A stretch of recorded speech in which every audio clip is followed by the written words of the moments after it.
Suntem, cred că, în 8 februarie 2015. Ștefan Andrei, acum face 3 ani de zile. Iar eu sunt închis pe balcon de mama. Acum să încerc cu Ștefan ca să reușesc să mă scoată de pe balcon. Ștefan! Mă ajuți ca să ies de pe balcon?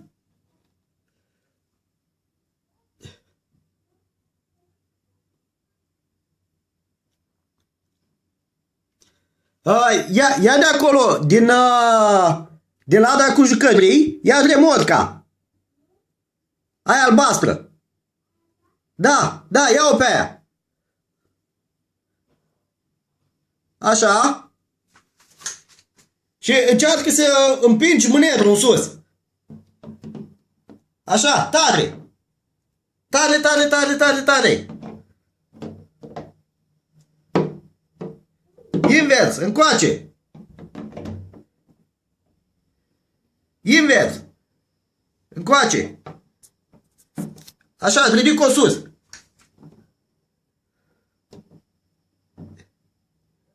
Poți? Bine. Ia, dă jos remorca și încearcă cu mâna. Încearcă să-l împingi cu mâna.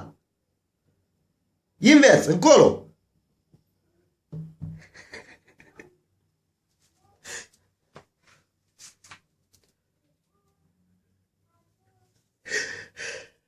Da. Deci, puzzle-ul e chiar interesant pentru Ștefan la vârsta asta.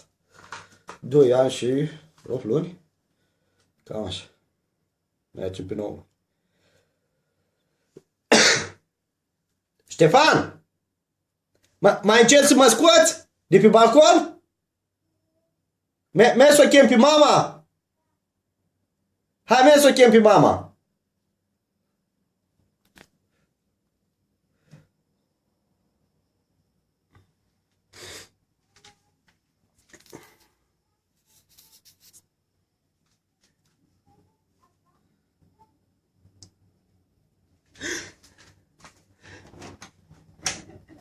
Și uite așa, mama eliberare pe balcon.